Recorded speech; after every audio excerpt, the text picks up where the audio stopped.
Bonjour tout le monde, donc aujourd'hui on va discuter d'un point que je vois avec beaucoup de mes clients, donc les douleurs lombaires, donc les douleurs au bas du dos.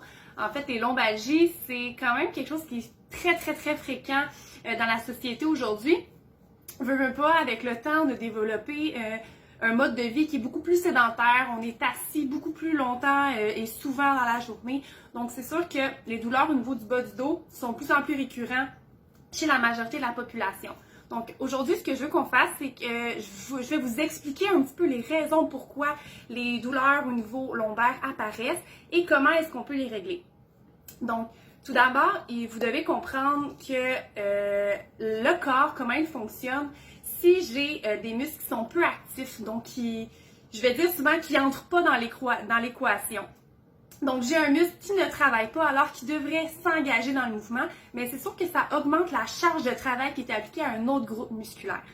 Donc, si certains muscles sont inactifs dans certains mouvements, bien, à ce moment-ci, c'est peut-être le dos qui prend une trop grande charge de travail et c'est ainsi que se créent les blessures et la douleur. Donc, premier point qui est important à savoir. Deuxième point, c'est que s'il y a des zones qui sont peu mobiles, le corps va pallier à tout ça en créant une hypermobilité d'une autre zone. Alors, si j'ai une certaine zone qui est peu mobile, qui est très rigide, bien, à ce moment-là, ça va peut-être augmenter la mobilité d'une autre zone, d'une autre partie du corps. Et l'hypermobilité peut créer alors l'instabilité. L'instabilité, c'est un facteur de risque qui est important pour une blessure, pour un mécanisme de blessure et de douleur. Donc, c'est important d'avoir une bonne mobilité avec une stabilité adéquate pour permettre de protéger la zone. Donc, deuxième point important qu'on va utiliser pour le programme de renforcement. Donc, on va pouvoir faire le programme de réadaptation pour les douleurs lombaires en 3 étapes. Tout d'abord, on veut venir chercher une augmentation de la mobilité, principalement au niveau des muscles fléchisseurs de la hanche, ceux qui sont malheureusement assez raccourcis dû à notre position assise prolongée, mais également peut-être aussi augmenter la mobilité au niveau du dos. Dans certains cas, il y a certaines personnes qui sont trop rigides au niveau de leur colonne vertébrale et c'est ce qui crée aussi les raideurs et la douleur par la suite. Donc, un muscle qui est trop tendu n'est pas nécessairement fort et ne peut pas réaliser sa contraction, donc son travail de façon adéquate. Donc, on va s'assurer d'aller gagner en mobilité dans les zones ciblées qui vont nous permettre vraiment de venir chercher une mobilité générale adéquate. Donc, première étape, on vient chercher la mobilité. Deuxième étape, on va venir activer les muscles qui sont inactifs. La majorité du temps, lors de douleurs lombaires, les fessiers n'entrent pas dans l'équation. Les abdominaux, le gainage abdominal n'entre pas dans l'équation et finalement les ischio-jambiers non plus. Donc, c'est 3 groupes musculaires qu'on va essayer de venir activer pour les amener à embarquer dans l'équation puis enlever de la charge de travail au niveau du dos. Donc ça, c'est notre deuxième étape. Notre troisième étape maintenant, eh bien, on veut venir renforcer le dos. Parce que le dos, avec le temps, avec le mécanisme de blessure, a eu tendance peut-être à se tendre, à devenir très tendu, très rigide, peut-être trop mobile ou instable également. Donc, on veut venir renforcer la zone.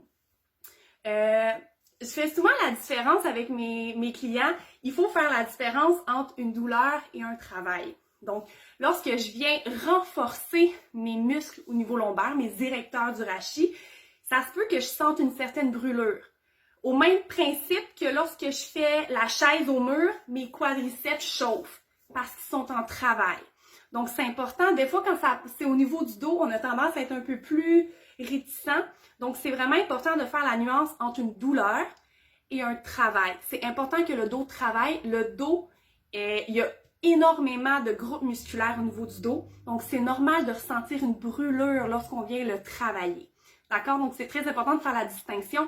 Et c'est important de venir renforcer le dos en stabilité et en force afin de nous permettre de plus traîner la douleur sur une longue période de temps. Notre dos doit être souple, doit être fort et doit être stable. D'accord? Donc, ce que je vous conseille, je vais vous montrer plusieurs exercices à faire. Je vous suggère d'abord d'exécuter le programme au minimum 2 à 3 fois par semaine afin de vraiment venir stabiliser le tout. C'est pas en une seule fois que vous allez régler votre problème, je vous le dis, c'est un mode de vie, donc il faut entretenir notre corps régulièrement. Donc, répétez ce programme d'exercice-là au moins 2-3 fois par semaine. Et finalement, je vous suggère d'essayer de limiter la position assise au maximum. Donc, on va essayer de favoriser la position debout et la marche beaucoup.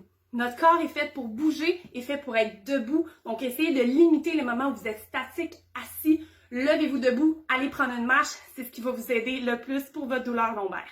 Donc, je poursuis avec les exercices et vous m'en donnerez des nouvelles. Essayez ça. Faites attention à vous. Bon entraînement. Commençons d'abord avec la première étape, la mobilité de la hanche, surtout des fléchisseurs de la hanche. On veut d'abord venir chercher une rétroversion du bassin. On avance légèrement le bassin vers l'avant et on tourne le corps vers la jambe de devant.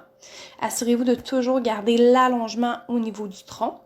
On peut également répéter les mêmes étapes et ajouter cette fois-ci le bras vers le plafond afin de venir chercher une mise en tension qui est beaucoup plus importante.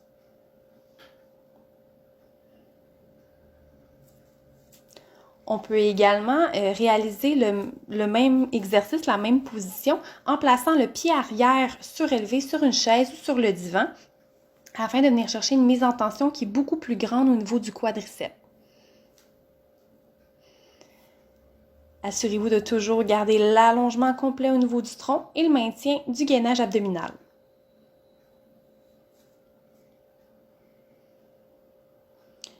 On est toujours dans l'étape numéro 1. Cette fois-ci, on va venir chercher la mobilité au niveau du dos si c'est nécessaire. Donc, le premier exercice, c'est le chat. Donc, on veut venir alterner dos rond et dos creux, toujours en utilisant les abdominaux. Et le mouvement se fait du coccyx jusqu'à la tête.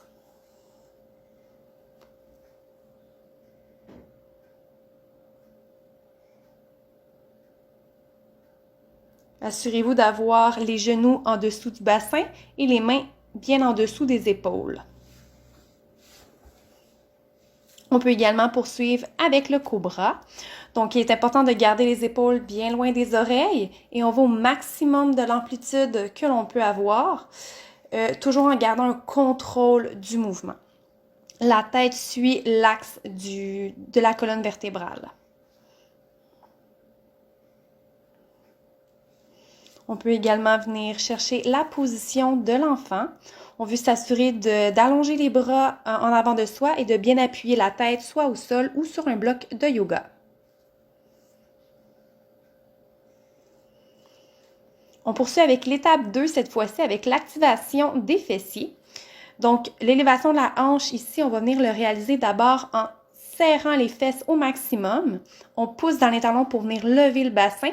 On maintient au moins 2 secondes la position en haut et on contrôle la descente en relâchant les fessiers à chaque répétition.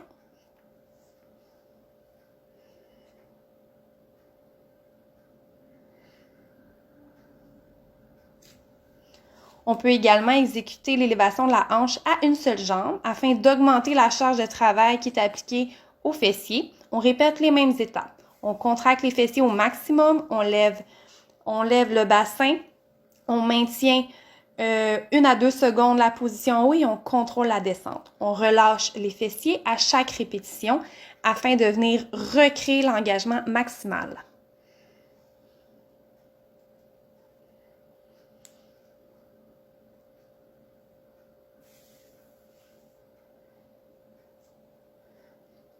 On continue avec l'activation des fessiers, cette fois-ci avec une mise en tension plus importante des chaînes myofaciales antérieures. Donc, on veut venir fléchir le genou et imaginer que l'on pousse le plafond avec le talon afin de faire décoller la cuisse au maximum. Le tronc repose au sol et le front repose sur les mains.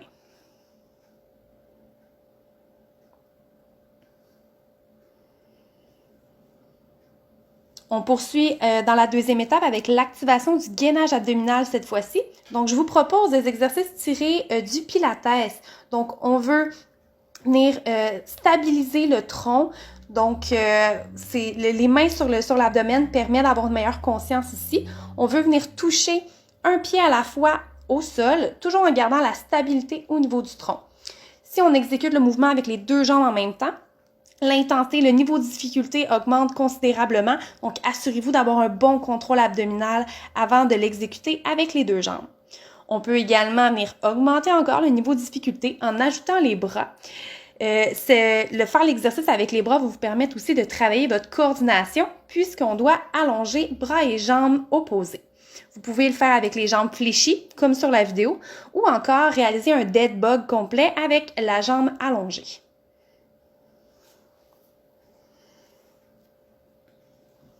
On poursuit avec la traditionnelle planche abdominale centrale. Assurez-vous d'avoir une belle position de votre talon jusqu'à votre tête. Donc, on veut vraiment maintenir une belle position. La durée n'est pas vraiment importante. On mise beaucoup plus sur la position optimale. Je vous suggère aussi d'ajouter la planche latérale à votre entraînement afin de venir stabiliser vos hanches en latéral. Étape numéro 2, toujours, cette fois-ci, on va venir activer les ischio-jambiers. Donc, l'utilisation de la serviette pour faire le leg curl glissé va nous permettre de bien isoler l'ischio-jambier. Décoller seulement légèrement le bassin pour ne pas appliquer trop de charge de travail au niveau du dos. Et on termine finalement l'étape 3 avec le renforcement au niveau du dos. Donc, à plat ventre, on vient appuyer le front sur les mains et on décolle légèrement le tronc du sol. Les jambes restent bien appuyées au sol. On parle uniquement d'une extension au niveau du dos. Je vous suggère également d'ajouter tous les exercices de type deadlift et hip hinge à votre entraînement afin de favoriser le travail de la force et de la stabilité au niveau des muscles dorsaux. Donc, n'oubliez surtout pas, première étape, exécuter le programme au moins 2 à 3 fois par semaine. C'est important de le travailler régulièrement. Limitez aussi la position assise et favoriser la station debout et la marche quotidiennement. Sur ce, bon entraînement!